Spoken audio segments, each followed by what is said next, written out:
গাছের নিচে চলছে সরকারি স্কুলের ক্লাস। পাকা ভবন থাকা সত্ত্বেও খোলা আকাশের নিচে গাছতলায় গাদাগাদি করে বসে পড়ালেখা করতে হচ্ছে কোমলমতি শিক্ষার্থীদের। বিদ্যালয়ের পাকা ভবন আছে, তবে যাতায়াতের জন্য নেই কোনো রাস্তা। তাই রোদ, বৃষ্টি, কুয়াশা উপেক্ষা করেই সড়কের পাশে গাছতলায় বসে চলছে পাঠদান।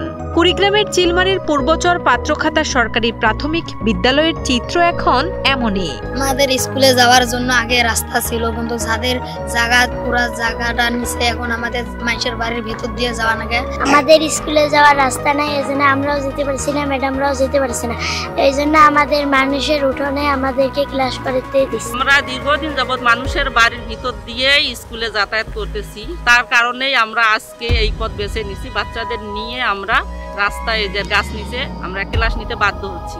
যতদিন ওর কোনো সুরাহা পাই না, আমরা এইভাবে চালিয়ে যাব। 1988 সালে প্রতিষ্ঠিত এবং 2013 সালে জাতীয়করণ হওয়া এই বিদ্যালয়টির চলাচলের একমাত্র রাস্তাটি ছিল সরকারি খাস জমির উপর। কিন্তু 2016 সালে স্থানীয় জাহাঙ্গীর আলম নামের এক ব্যক্তি নিজেকে ভূমিহীন দেখিয়ে সেই 21 শতক খাস জমি বন্দোবস্ত নিয়ে বাড়ি তৈরি করেন। ফলে পুরোপুরি বন্ধ হয়ে যায় স্কুলের প্রবেশের একমাত্র পথটি।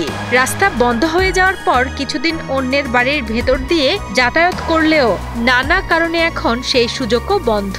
ফলে 104 জন শিক্ষার্থী ও 6 জন শিক্ষকের একমাত্র ভরসা এখন খোলা আকাশের নিচে এই গাছতলা। ঝুঁকিপূর্ণ পরিবেশে পাঠদান চলায় একদিকে কমছে শিক্ষার্থীর উপস্থিতি, অন্যদিকে সন্তানদের ভবিষ্যৎ নিয়ে চরম দুশ্চিন্তায় পড়েছেন অভিভাবকরা। রাস্তা নাই জন্য বাচ্চাদের আমি বলছি আমি অন্য স্কুলে দিব। রাস্তা না থাকলে আমি বাচ্চাদের তো স্কুলে ভর্তি করতে দেবো না। রাস্তার জন্য মেয়েটা অনেক দিন ধরে স্কুলে যেতে পারে না। এখন মানুষের বাড়িতে গাছতলায় তোমাদের বসে পড়ে, এটা কি পড়া হয়? এটাও তো পড়া হয় না। রাস্তাঘাট নাই, স্কুলে যেতে পারে না। রাস্তাঘাট হলে স্কুলে যেতে পারবে আর কি ভালো বলে। এ বিষয়ে অভিযুক্ত জাহাঙ্গীর আলম জানান, তিনি নিয়ম মেনেই সরকারের কাছ থেকে জমি বন্দোবস্ত নিয়ে বসতি গড়েছেন। তবে কর্তৃপক্ষ উদ্যোগ নিলে তিনি বাড়ির পাশের খালের কিছু অংশ রাস্তার জন্য ছেড়ে দিতে রাজি আছেন। আমাদের এই প্রতিষ্ঠানের যে রাস্তাটা নিয়ে যেটা অভিযোগ, যে বলতেছে আমরা নাকি রাস্তাটা বন্ধ করে দিয়েছি, কিন্তু মূলত আমরা কোনো রাস্তাঘাট বন্ধ করিনি। এখন বন্যায় পানি আসার কারণে রাস্তাটা ভেঙে গিয়েছে। ভেঙে যাওয়ার কারণে আপাতত আমাদের বাড়ির ভিতর দিয়ে দীর্ঘদিন প্রায় 10-15 বছর যাবৎ চলাফেরা করতেছে। এর মধ্যে ম্যাডামরা বলতেছে আপনাদের বাড়ির উপর দিয়ে আর আমরা যাবো না, যে কারণ আপনাদের বাড়ির উপর দিয়ে গেলে আমাদের রাস্তাটা হবে না। তা আমরা বললাম ঠিক আছে ম্যাডাম, আমাদের পাশে যেহেতু জমি আছে, আমাদের কোনো নাই, আপনারা যদি রাস্তা করে নিতে পারেন আমরা জমি ছেড়ে দেবো। কিন্তু পার্শ্ববর্তী আরেকটা জমি আছে, ওনারা জমি দিতে চাচ্ছে না। এখন আমার একার পক্ষে তো সম্ভব না আমার জমি দেওয়া। এখন আমার পাশের যার জমি আছে উনি যদি কিছু দেয়, আমরাও কিছু দেব, সরকার সেটা রাস্তাটা বেঁধে দিবে। এবং এখানে ইওনো স্যার নিজে লোক পাঠিয়েছিল, তহসিলদার এবং সার্ভার এসেও দেখছে মাঠে যে আমরা আসলে কতটুকু রাস্তা বন্ধ করেছি। আমরা আসলে মূলত রাস্তা বন্ধ করিনি।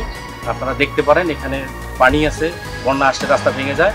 এখানে ভালোভাবে রাস্তাটা তৈরি করে নিতে পারলে আমাদের কোনো আপত্তি নাই, এবং আমরা আমাদের থেকে যতটুকু পারি আমরা দিয়ে দিই। কোমলমতি শিক্ষার্থীদের দুর্ভোগ লাঘবে দ্রুতই পার্শ্ববর্তী খালের উপর একটি ব্রিজ নির্মাণ করে যাতায়াতের স্থায়ী ব্যবস্থার আশ্বাস দেন উপজেলা নির্বাহী কর্মকর্তা সবুজ কুমার বসাক। আমি এলজিডি এক্সএন মহোদয়ের সাথে কথা বলে আমরা এটা পার্মানেন্ট সলিউশনের জন্য একটি ব্রিজের প্রস্তাব দিচ্ছি।